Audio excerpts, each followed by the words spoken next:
Hello, my name is Brandon Hurley. I'm running for Lacey School Board. I believe we're at a turning point in the school system right now, and I feel like I will be able to help bridge the gap between the community and the Board of Education right now. I think there are a few main items that we can make changes in, one of them being school class size, accountability between the school board and the citizens, and obviously the funding. That's one of the bigger things. So I think making sure that we have the opportunity to make those changes, I'll be a good person, a good candidate for that. With the influx of many new students throughout numerous grade levels, how do you plan to deal with the large class sizes and the teacher-to-student ratio? Awesome, that's a great question. I think it's a two-part question, right? So it has to be more of like a short-term and long-term kind of goal situation. Obviously, I'm sure the students, you feel the class sizes, maybe not in this high school, but definitely around the district. I've heard from different teachers that they feel it, and students as well. So I think short-term, we need to identify creative ways to rearrange staffing, right? Meaning those that have opportunities to support the core classes or the special education classes, we can shift them around to help where they're needed. Long-term, I think that we need to identify staffing that lines with our growth in our town, and identify realistic numbers by even auditing the classes by building and grade level to ensure that they are realistic goals. The biggest issue is the statistics say that smaller class sizes are more beneficial to children, but not only that, it lays down to staffing as well, right? So we prevent burnout, we prevent teacher burnout, we prevent teachers leaving and going to other districts, right? We are able to control that when we have manageable class sizes, right? And most often people think that that's something that is a state mandate. It's actually a guideline, right? So they're able to negotiate those things in their contracts, but without the right guidance and without lack of control, those things aren't in place to do that, right? So the biggest goal is making sure that we support them in the way that they can have that voice during those negotiations, have that voice during their time to negotiate those classes. If the referendum does not pass, will you continue to push for the referendum that will fix school issues and make a better environment for learning? Right, so the referendum is super important, and yes, I would continue to push it because if it does fail, the work still has to get done, right? I think for me, one of the things that I would push for is creating a referendum dissent kind of data group, right? Essentially, we find people that voted no against it. We get a group that's comprised of teachers, parents, students, and try to understand in a data manner why it failed, right? Because without those numbers, without those metrics, there's no way of us really knowing, aside from what you see online and the noisy negatives around the referendum, right? That sometimes go past the good value of what it could do for the schools.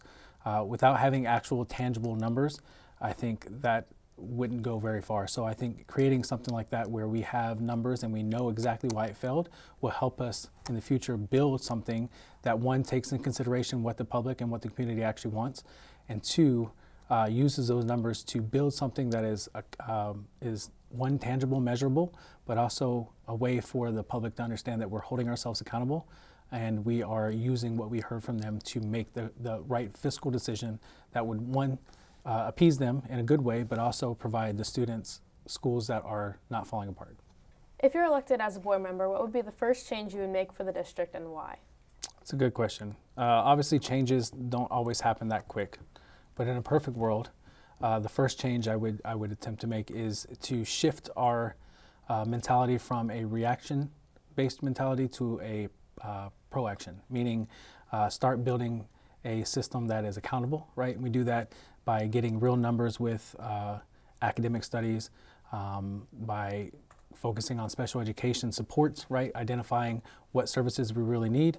And these things tend to, when you find those right data-driven information, right? When you find those means to get that information, it in turn helps you, especially with the funding system that we have, right?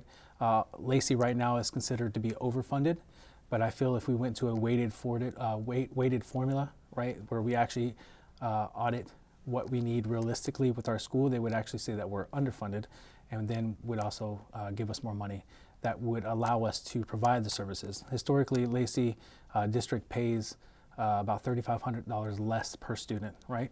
Now, in most cases, that would mean that touches everything, the services you get, the numbers of graduation rate, things like that. But compared to like Barnegat, they pay more per student, but they don't have the same graduation rate we have. They don't have the same numbers as far as testing that we have, right? We actually do better. So imagine if we had more support in that manner.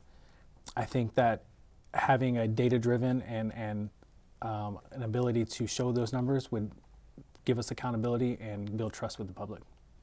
As a possible member of the board, how do you plan to help keep the best quality staff members here at Lacey Township School District? That's a good question, right? So keeping staff and getting new staff kind of go hand in hand, in my opinion, right?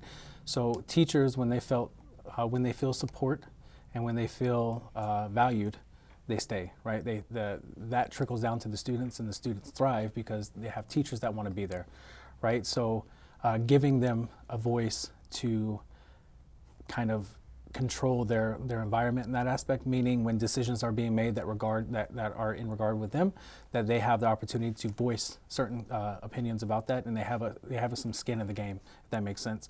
And essentially, and also giving them accolades where they deserve, right? Oftentimes we hear too many of the negatives and not enough of the positives, and I feel like shedding light and highlighting some of the good things that these teachers do would make them feel valued. And like I said before, when teachers feel supported, when they feel valued, they stay. And that takes care of the retention problem. And then also having a mentorship program for incoming teachers, right? Giving them that guidance early. I think I would like to see that. And then showing teachers that their professional development matters, right? Because when they have the time to better themselves in whatever aspect, whatever field of study they're in, I feel like that also shows the community that they're worth their time and that they should be invested in. And I think that's the biggest thing, is investing morally and financially in our teachers. So I first want to say thank you for allowing me to speak to you and to give you an opportunity to hear my points of view on certain topics that are absolutely important to the Township of Lacey and the school district as a whole. My biggest thing is remembering that we have to prioritize a few things, and my top priority is prioritizing our special education. I'm running as not only a board member that prioritizes that, but also as a parent of an autistic child. Those services are, one, non-negotiable, but often taken for granted because they're non-negotiable, meaning they're already there on the budget, so we can kind of just skip past that. But if we take into consideration what those services mean for our students, our most vulnerable students, how we can invest into that appropriately, that would, one, keep us from spending money on out-of-district placements that cost so much more money than expected, but two, also prioritizing those paras and special education teachers that do so much for our children in that environment. Secondly, funding, right? We all know that the funding is an issue, and I don't want to say that the S2 funding is the reason that we are hemorrhaging money, but that is part of it, right? That's a part of the problem. I think the funding formula that we're in, and that is the biggest issue that we face in Lacey. And I think that if we all come together and we find a way to meet up and get the state level to change the funding formula, I think that's going to be the biggest reform that will have the most effect for Lacey down the road. An actual weighted formula that they see that audits the way that we need, that shows realistic needs in Lacey District. And I think if that's done correctly, the state will see that we are deserving of the money that we need, and in turn will trickle down, and we will get the support that we need, the services that we need for our students, the care for our facilities that we need, right? The ultimate goal is that me being on the board, I bring a level-headed, calm decision-making ability, right? My career spent almost 20 years in the military and law enforcement, where I've had to make split decisions in very tight and tough situations, and using a calm demeanor and logic and data-driven information that's going to give us the best opportunity to turn this ship around, meaning building trust with the community. And ultimately, if I'm voted in and I'm elected, then we can start putting students first, supporting our teachers, and getting Lacey respected again. Thank you so much.